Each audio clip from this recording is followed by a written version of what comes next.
John Beltran, Dave Urick back from Legacy Stadium in Aurora, where Brush leads Olathe 13-7 in the 2010 Class 2A state championship game. The Bead Diggers have 3 and 1 yard touchdown runs from Connor Weiser, and Olathe has a 2-yard run by Willie Corey. As we mentioned before the broadcast, this is the 11th appearance for the Bead Diggers in a state championship game. We thank Terry Clough, always providing us the info. The Bead Diggers first went under Larry Mills in 1977, lost to Roaring Fork 44-8. Then, as he talked about during Bead Digger Blastoff, that devastating 14-13 loss to Windsor in 1981 before the Bead Diggers defeated Valley 41-12 in 82, lost to Florence 21-14 at home in 83, then defeated Gunnison at home 53-20 in 84. I mean, that's an amazing run, Dave.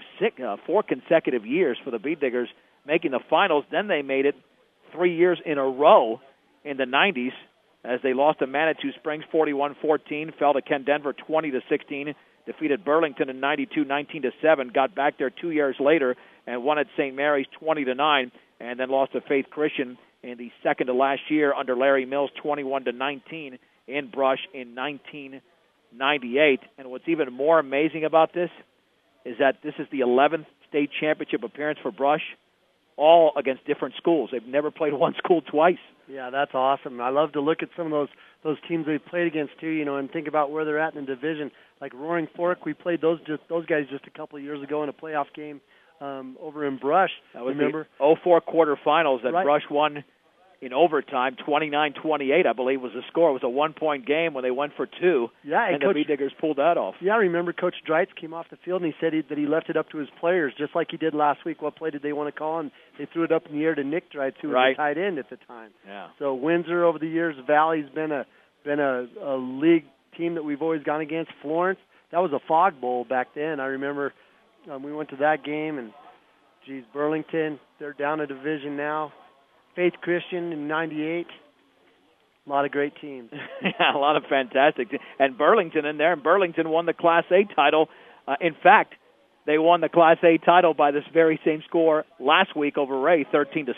That's true, and that was a nail biter as well. You look at the last 5 years they've played 2A football championships.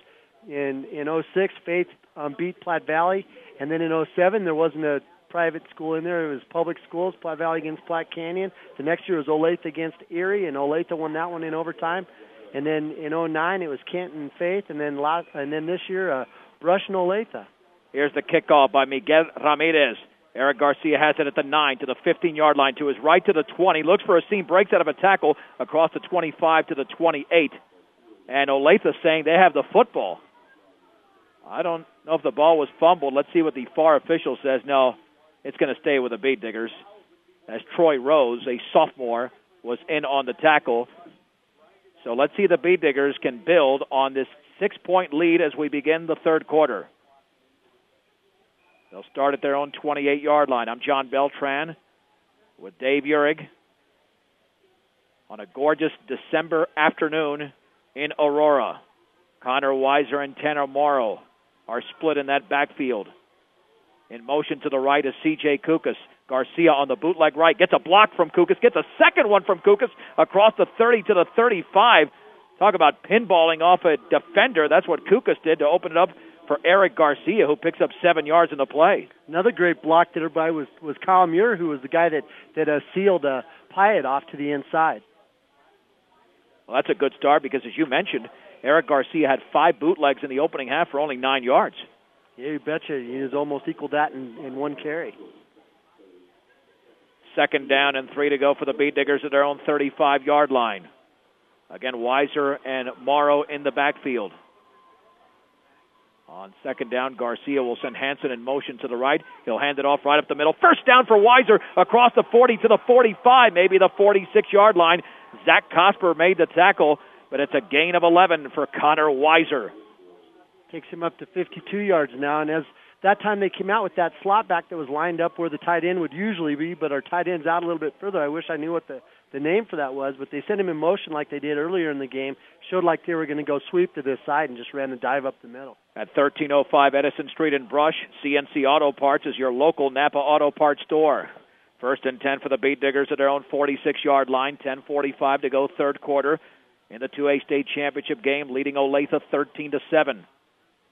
Seawald is in the backfield now, and he's got the handoff running right up the gut, and he barrels into a defender at the 50-yard line as Seawald was running a little bit lower than the defender was able to meet him at the point of attack, and that's why he gained some additional yardage. Eric Pace, I believe, was in on there along with Joe McCracken, but it's a gain of close to 5 yards. We'll call it 4 for Skyler Seawald. And Olathe on the other side, their linebacker Pyatt usually plays this left side linebacker position. That time they shifted him over to the right side, anticipating that Brush was going to run to the wide side of the field, and Brush didn't do that. They just ran right at him.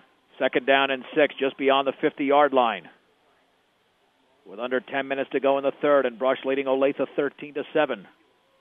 Garcia will hand it off on the counter to Morrow, running left, and he squeezes his way to the 48-yard line. Picks up 2 on the play. Kyle Pyatt around that football once again.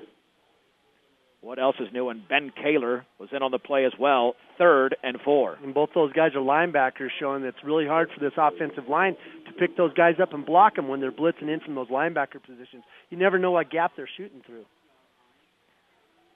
3rd down and 4, just inside the Olathe 48-yard line, with Brush up by 6, with 9:20 to go in the third. The backs are split. Garcia on 3rd and 4 will hand it off on the right side to Weiser to the 45, and he spun his way to the 44, very close to a first down, as Kyle Pyatt again came up from his linebacker position to get a piece of the ball carrier. 4th down. It'll be a gain of 3, but it's 4th and less than a yard to go, and undoubtedly the Beat Diggers will go for it. Yeah, I think they got to be thinking if we can't pick up, 5 or 6 inches here, we may not have a shot at winning this game. 4th and less than a yard to go inside the Olathe 45. Garcia will hand it off, and nothing there for Seawald. He's going to be thrown down, running to the left side. I mean, his helmet came off, and he was hit right at the 45. A bevy of Pirates in there, and Olathe has stopped Brush. No gain for Seawald. You just tried to run that 25 dive over to the left side, but like you were saying, those Pirates timed that so well. The Diggers didn't go on an off count. They timed it so well, and they were in the backfield just as quick as we got the handoff. I swear Seawald didn't take more than one step before he was hit right in the face mask. Yeah, I mean, I'm sorry. You could have had the best running back in the league, and you wouldn't have got a first down there. Olathe playing with a fairly short field at their own 45. Trailing 13-7 with 8:36 to go in the third quarter in the 2A state championship game. Corey's in motion to the right. Handoff Pyatt. He runs into Beat Diggers after a gain of maybe 2. Boy, Brush with some tremendous penetration led by Shea Hansen, along with C.J. Kukas and, of course, Joe Rosenbrock, who's been in on several plays. 2nd down and 8 to go for Olathe.